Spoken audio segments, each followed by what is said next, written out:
I've known Kamal for a very long time, right?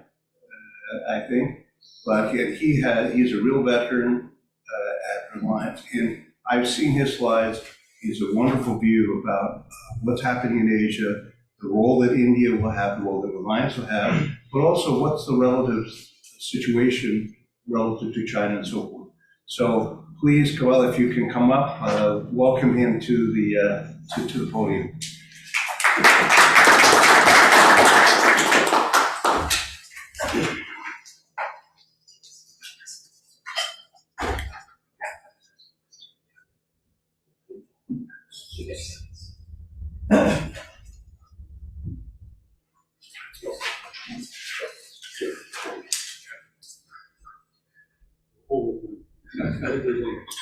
Peter, thanks very much for inviting Reliance Industries. I'm here on behalf of whole Indian petrochemical industry in India, I should say, that being associated with industry for quite many decades. And it's always a pleasure to be present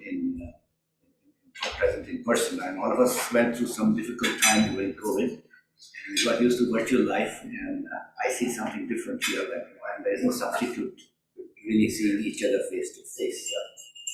When Peter asked us to discuss the perspective on the Asian chemical industry and market, it's really an interesting subject, because I come from a region which is really not something that's happening out here. Those of you who have operations and bases out there, you understand the demand pool that is being seen out there is really remarkable. I have a little longish presentation, so a lot of data is there, so I'll skip, going into the detail, but get them up. I'm sure the presentation needs to do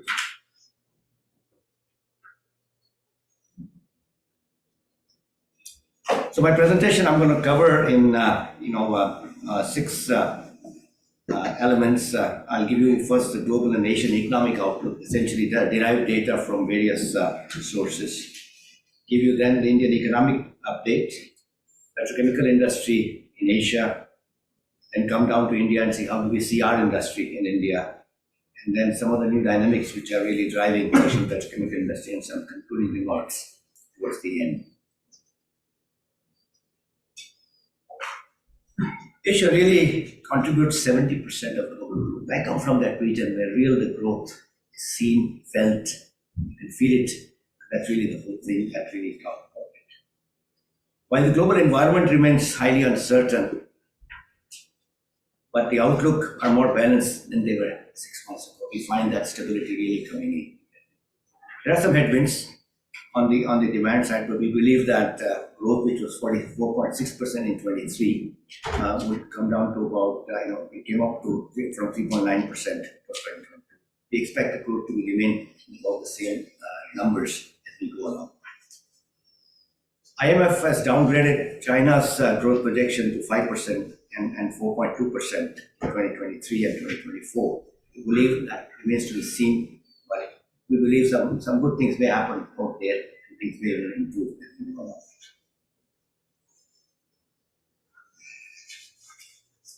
So let's look at where the growth is really happening. If you really look at the IMF forecast, it's almost region is at 4%, which is, I think, pretty decent as far as Asia is concerned, and I believe that really continue to give us tremendous demand pull.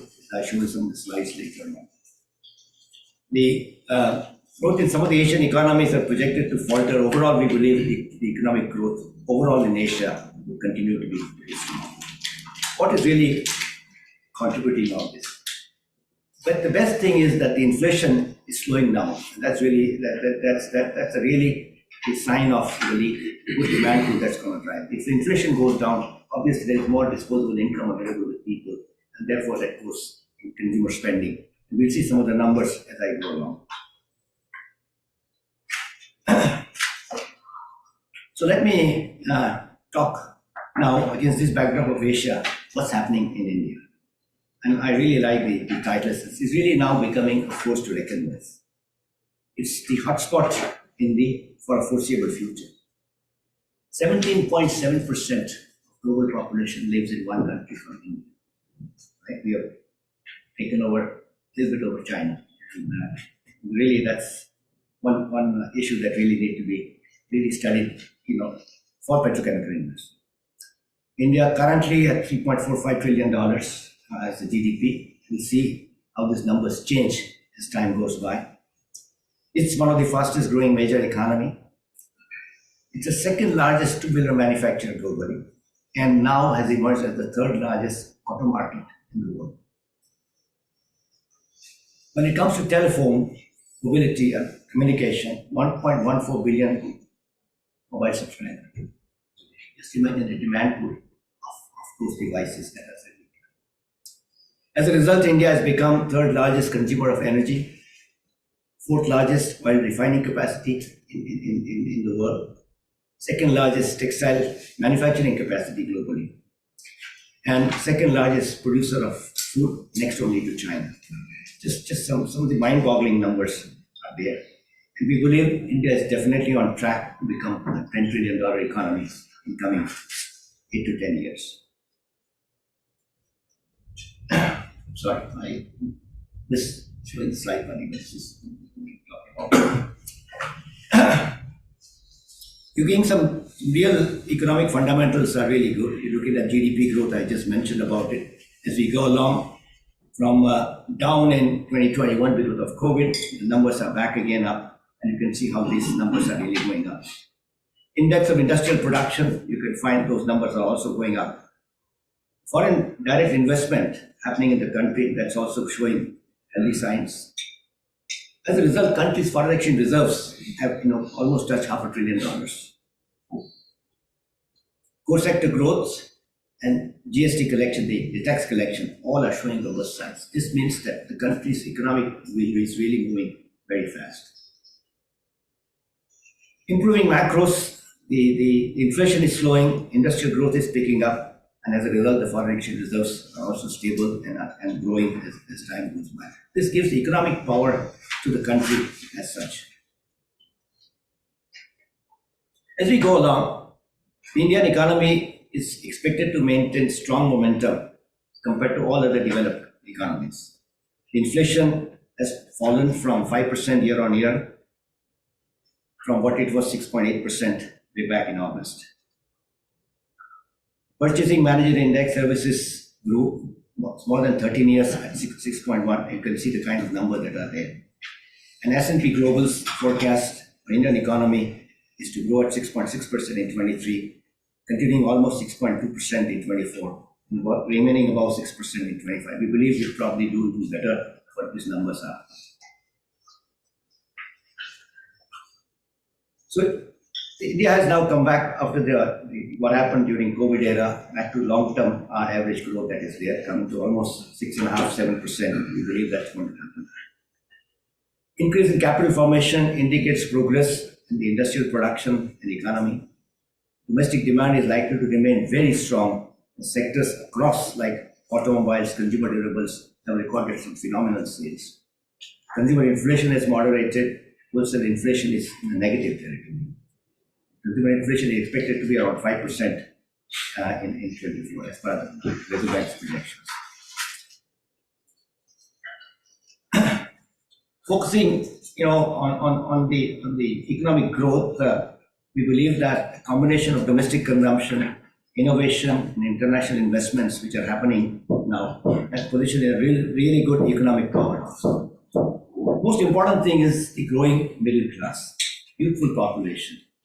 This is creating a very favorable environment for investment across sectors in manufacturing, in technology, and in services.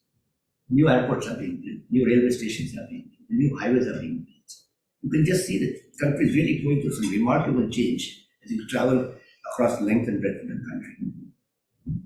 And India's really actively seeking international collaboration and partnership. You can see them, it's happening across all areas.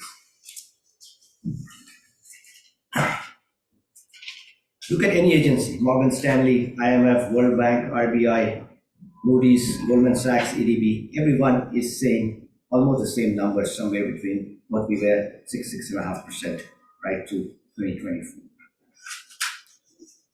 So what happens when that happens? So we were at GDP of almost 3.5 trillion.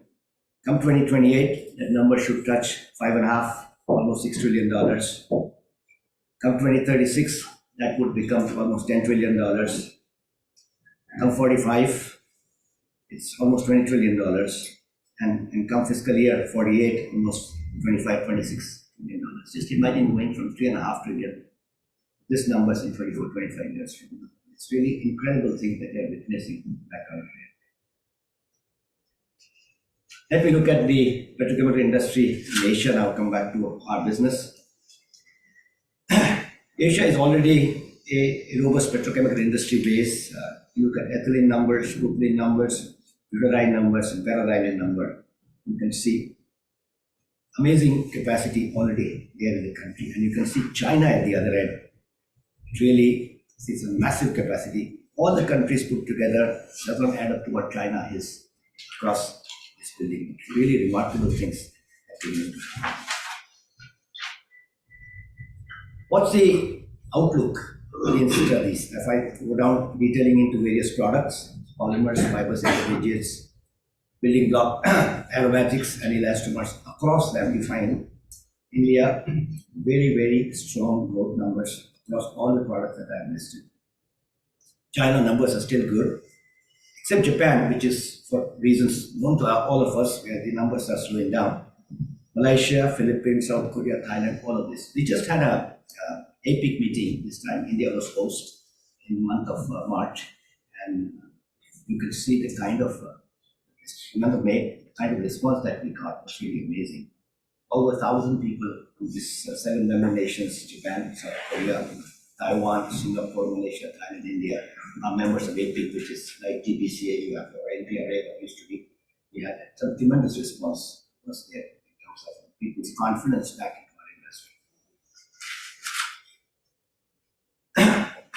But there are some headwinds in the petrochemical industry. You can find that global economic uncertainty, Mate has talked about, Peter talked about it, influence from major economies, the supply-demand imbalance, and the tight margin challenges because of the very high feedstock costs that we are going through because of the mills that are there. There are rising inflation concerns, Asia major economic market share, almost all regions and producers are going to be impacted. So there's really some of the headwinds that we are beginning to face, and some of our margins you can find are already having some pressure, and there is definitely where we really have to struggle to really make sure that plants run fully, at the same time make your product move out.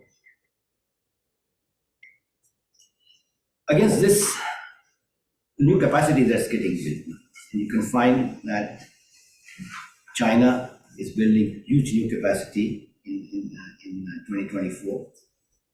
You come down to 2025, you find again China. You can see just stable. Kind of new plants that are coming up in China are really mind-boggling. The kind of new capacity that's coming is really something really remarkable. This is going to create a supply-demand imbalance, and then let's see that's going to do. This information I have taken from ISIS. It's going to really creating a supply imbalance, and let's see how we will really navigate through this difficult time that's ahead. Again, some data on China. Again, steady capacity buildup in China continues. However, if I go towards polymers, fibers, intermediates across, you can see the kind of new capacity that's coming up is really, really, really amazing. The kind of things that are beginning to happen now. How that will really change international trade, that remains to be seen. As China moves towards self-sufficiency across value chains, what happens? We find that in fibers intermediates, imports as a percentage of consumption, which was 2%, 1% will become zero in fibers intermediates. MEG continues to be still high, 37% would be the import dependence as far as China is concerned.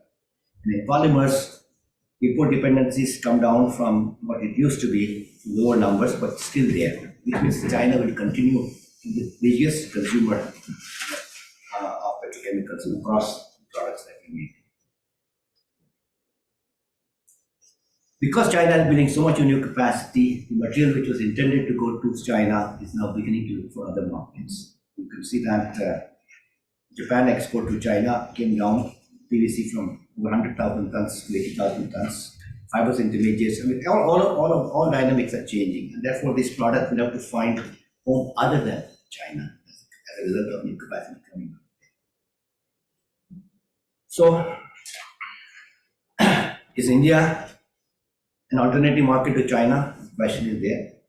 We believe we're gonna see that happening. You can find that China's demand for imports came down. Let's say PTA, for example, from over 700,000 tons in 2018 came down to just 72,000 tons. On the other hand, India's imports increased from 570,000 tons to 1.5 million tons. So you can find the shift really radically happening. And across the polymers, you can see this beginning to happen, that as China slows down in terms of imports, India's imports are beginning to rise.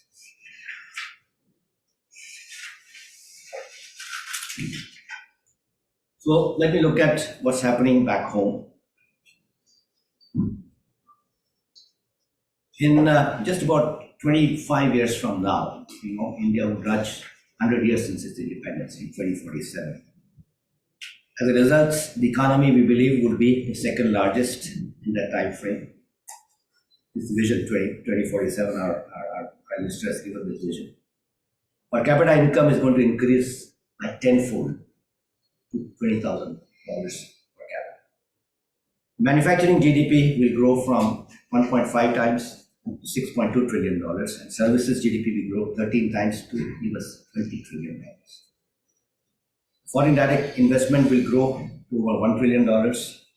Exports will grow from 12 times to over $8 trillion. And human capital, the largest and youngest working population, with median age of just 29. That's really what India is going to be in the next 25, 26 years. So let's look at our industry, what's happening as an Indian petrochemical industry. Industry which was 10 trillion GDP by 2030, that will be third largest in the world. Petrochemical demand as a result will grow at almost 8% CAGR, one of the fastest in the world. Annual GDP growth at 6 to 8% will require sustained investment in basic building blocks, commodity polymers and chemicals, as well as new materials. 1 million tons of new ethylene capacity is required every year. There's an every conference that I go and hear that people say that we need a new cracker almost every week. That's the kind of demand that we Polymer consumption will double by 2030 from 17 million tons today to over 35 million tons. Polyester consumption will also double from 5 million tons to almost 9.5 million tons. That's the kind of demand projections that are beginning to be. If you go across, and I will not go into too detailed a slide, but you can find a variety of it. I've broken it down as to where the growth is happening. So we look at polyethylene, low density, polyethylene linear low density, high density. You can find that across general purpose packaging bags, extrusion coating, lamination, across all application areas, you've seen consistent growth happening out there. The industry is really running.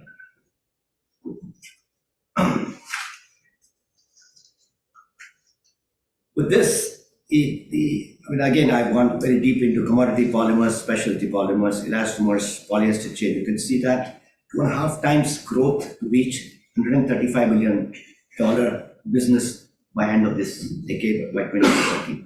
Across products, you can find this. So, what happens in a daily life? From morning, get up to evening, you go to sleep. What happens every day, 365 days? So in 2022, 9,800 cars were sold every day.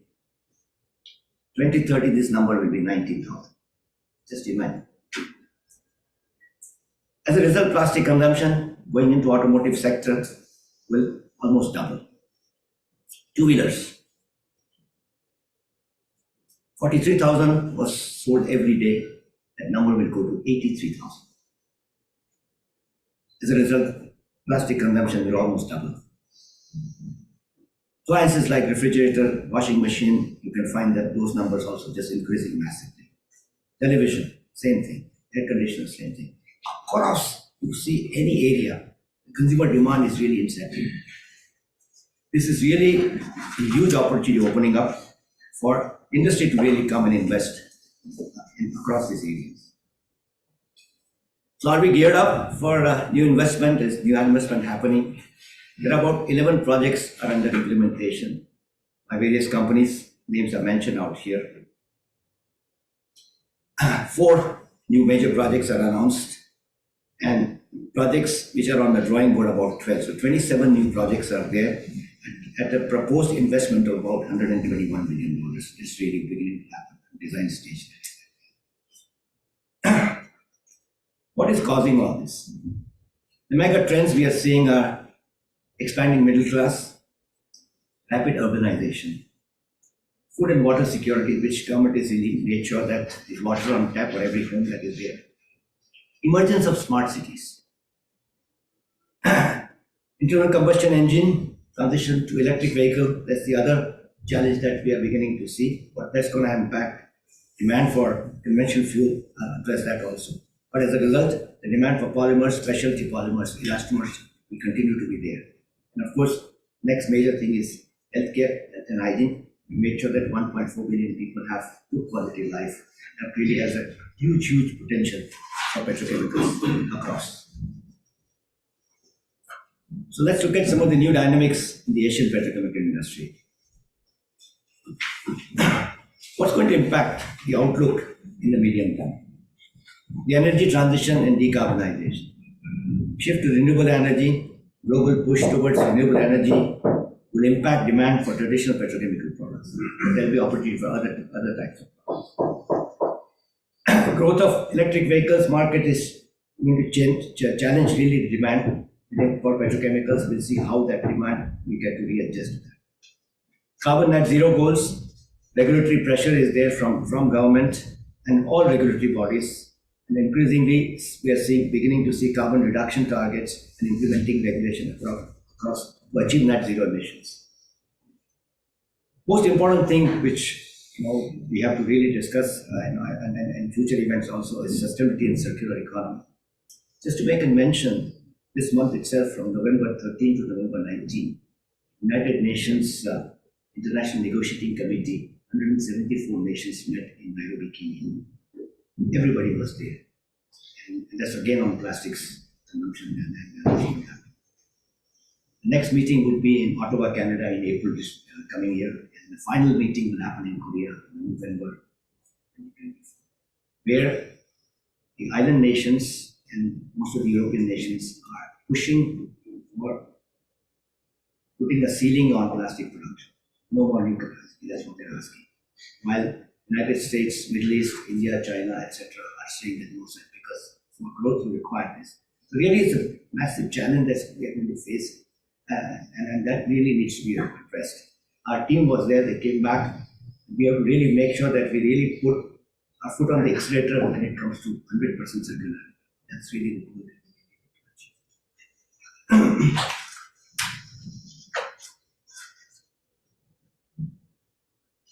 Some of the complementaries among the Asian countries you can find in PTA, MEG, polyethylene, high density, low density, and PVC. You can find the capacity numbers, the demand numbers, and surplus and deficit numbers. You can find that against India, the numbers are given them in this thing are all deficit. That really calls for tremendous new challenges for the new capacity to be built.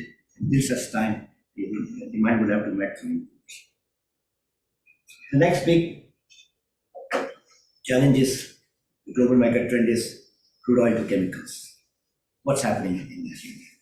The traditional refinery had about 10% petrochemical yield.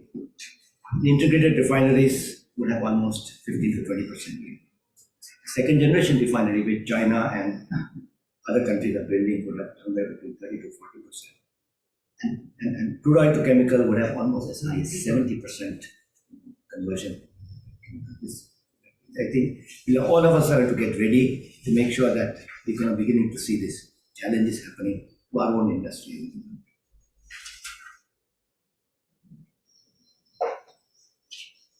Emergence of new consumption center, for the numbers that I just mentioned to you, how the demand in the country, just given one example of polymer, has grown from 1960, which was just about 40,000 tons, to looking at almost 32 million tons by 2030, and going to almost 60 million tons when it comes to, this is the kind of growth we must see back in India.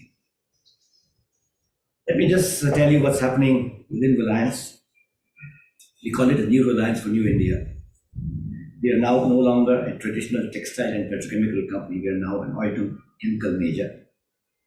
We are also into communication. It's the largest digital service provider, almost 427 million subscribers as I speak today. And it's amazing, having adopted 5G technology, I travel and check the speed. And I must tell you, if you really experience the technology, come and see the kind of speed that you see out there versus you see, including the United States, much superior high-speed connectivity. And that really helped us during the COVID. And of course, we're also the largest organized consumer retailer in the country. Almost 221 million registered consumer base we have. So it's really diversified from a small textile company today to a petrochemical and oil major, a communication major, and a consumer retailer major. Starting from less than 0.1 billion back country, today the market cap of the company is almost 230 billion. It's really a remarkable progression we have seen in the last 4 decades. Market cap increased from just 10 billion, as I said, to 230 billion. Turnover, the top line of the company is over 110 billion today. The strength we have is on a backward integration. Yarn to polyester to feedstock to refinery to exploration. In 40 years we have done that. And now there's a massive new focus on new energy. Very soon you'll see Reliance as a new energy company and not just a company.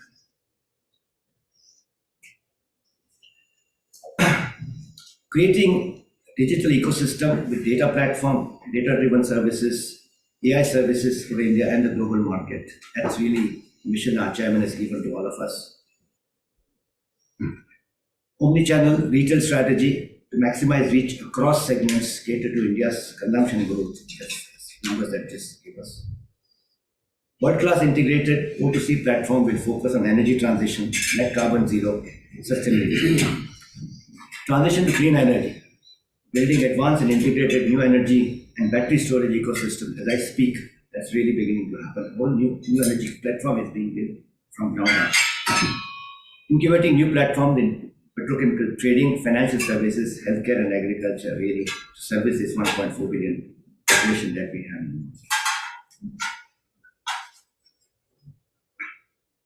Some of the 5 areas of growth that I mentioned over the next 10 years: digital ecosystem, omni retail, expanding O2C globally, new energy, both solar and hydrogen, and global trading desk, both physical as well as derivative trading, in petchem, in agri, in financial services, in healthcare, in agriculture. Beginning to feel.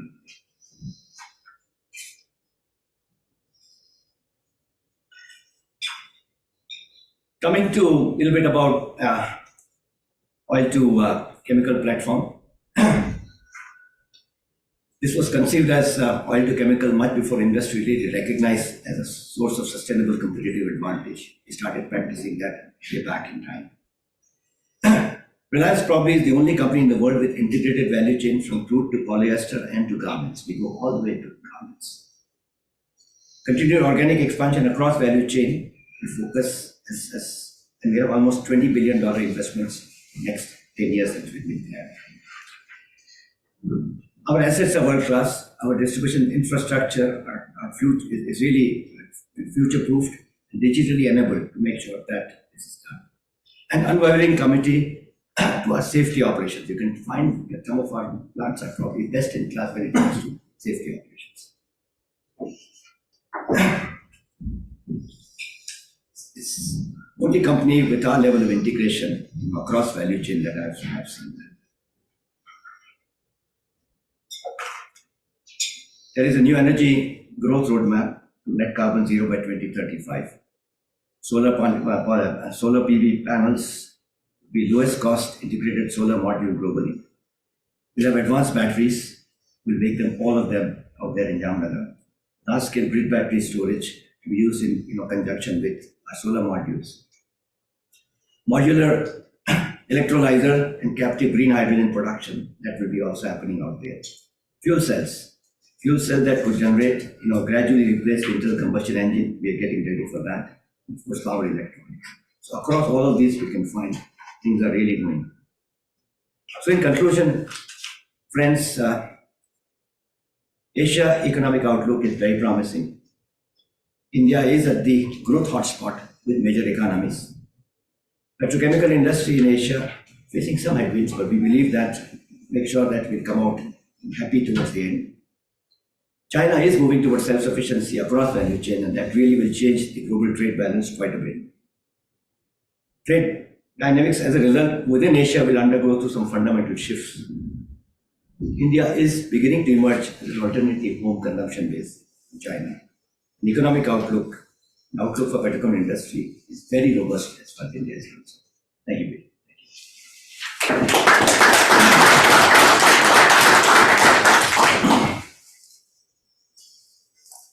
Well, Kamal, that was a very, very interesting, and I think that's kind of a neat look. It's hard to get that perspective by just reading newspapers and so forth on what's happening in India and the role. It's very, very fascinating, and the data I think you showed was very, very helpful in really understanding what the dynamics are. I would like to start with a big picture question, a little bit like what Matthias and I were up here, and that is, there's an interesting way of looking at India and China, and maybe one way is to have analogies and go back and say, what happened to Japan, right, which started in low-cost manufacturing and went up the chain, but then had a petrochemical industry with lots of competitors that really didn't have its own oil, et cetera.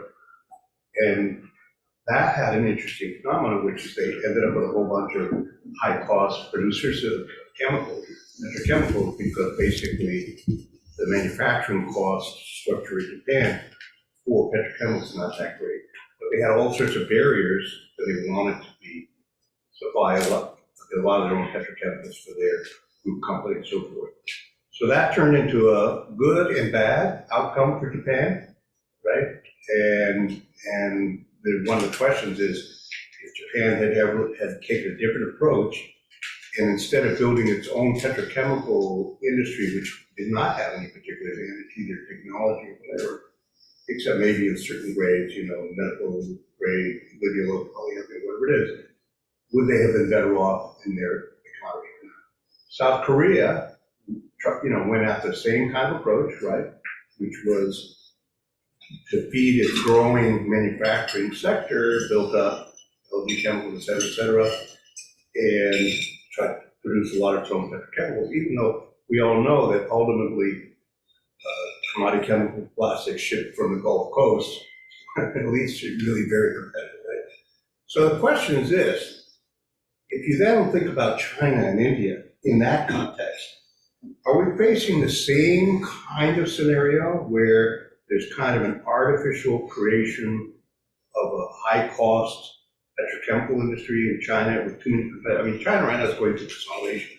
I'll show you some data saying they're not, because they had way too many companies started, now they're going through consolidation.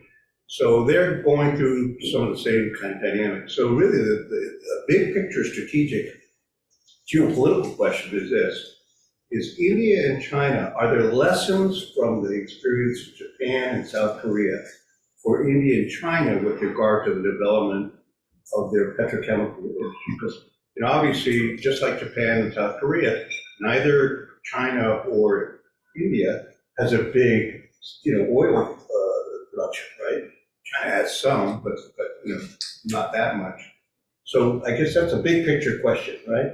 It's like a UN question, right?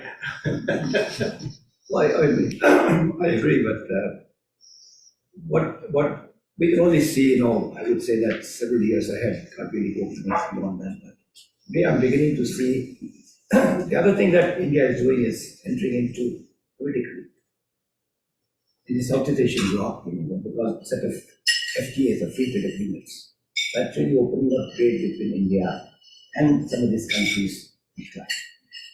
Import duty, which used to be really a major sore point, on the slow single digit, even in some decades, even see.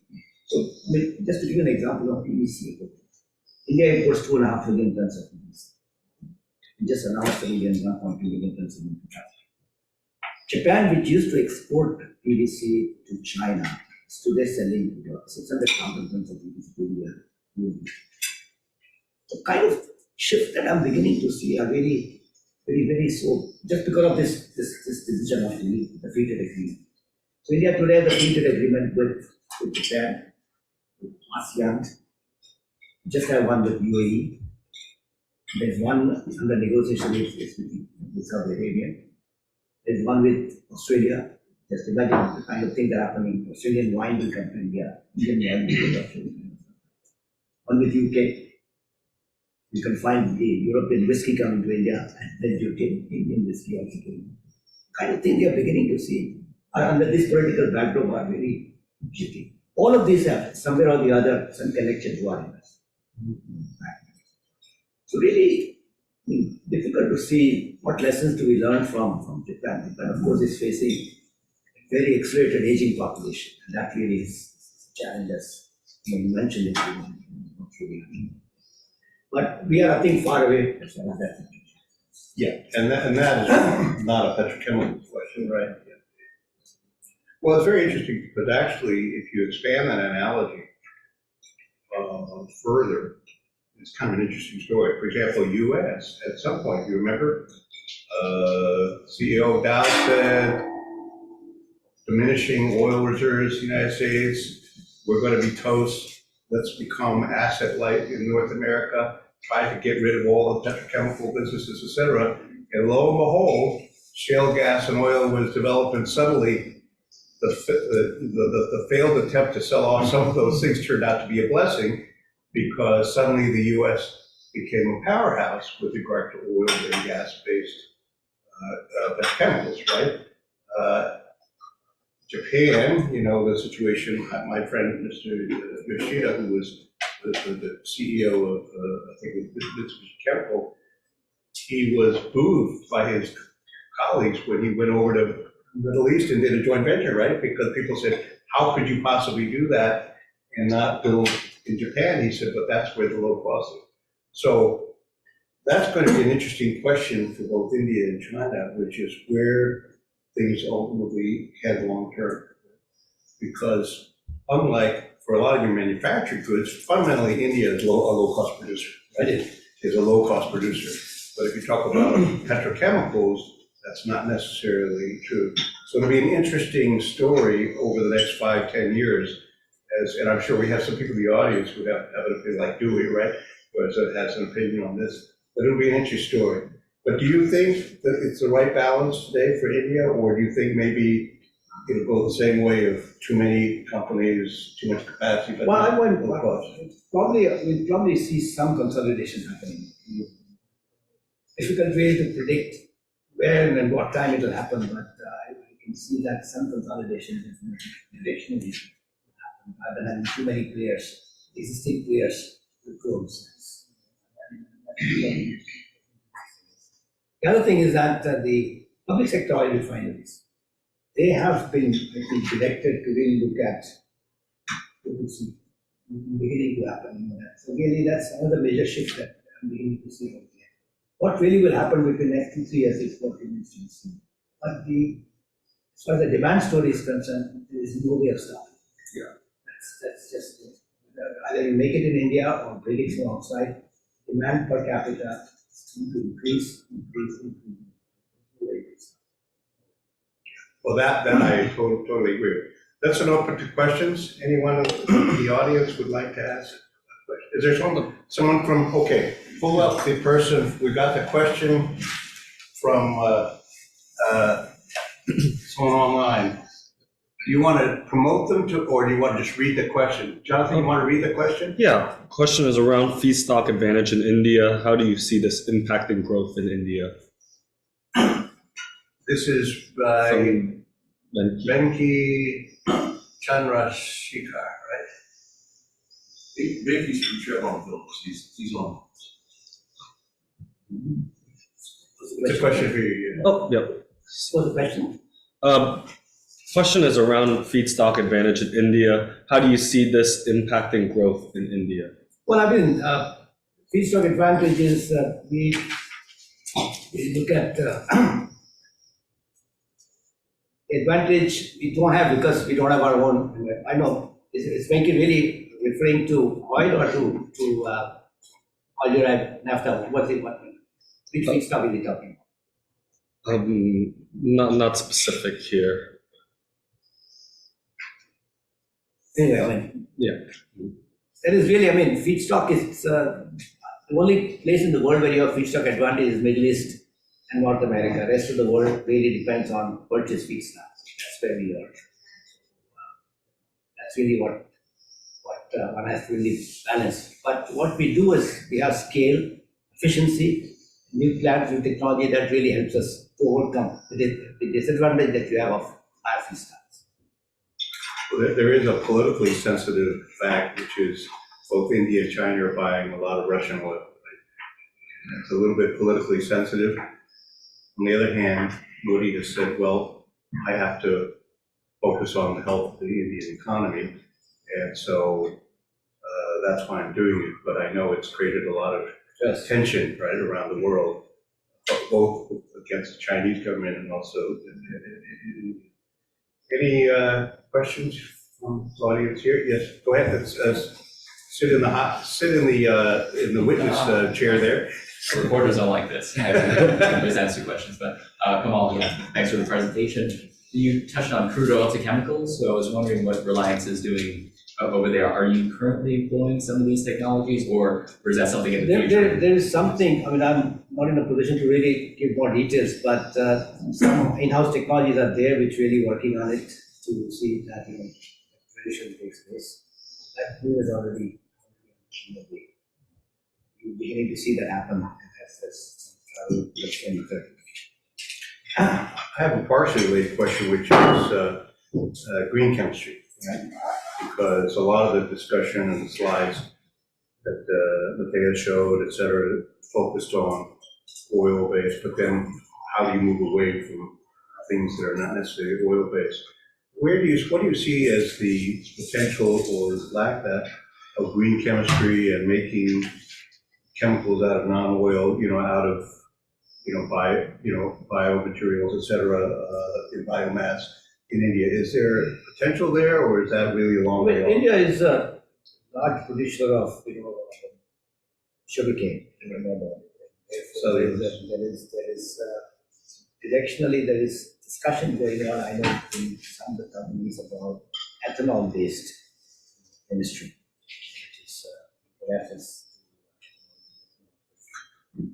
I probably think it's too early right now at this stage to really what stage that will take place, but I'm pretty sure that over the next few years we'll definitely see some developments. The other day I read, I believe, was that biopolypropylene being made in North America, which really came from packaging companies are today prepared to pay premium for that polypropylene because it's so-called biopolypropylene.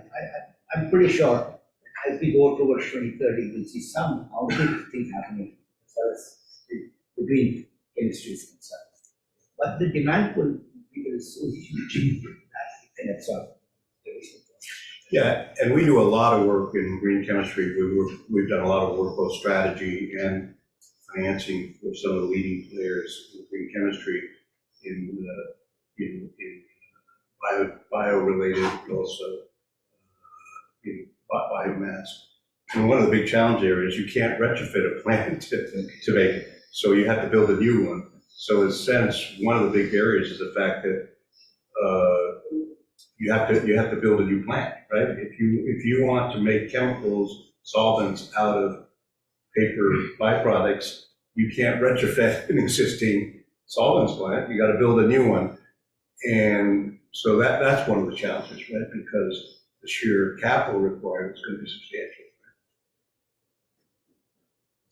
Well, please join me in thanking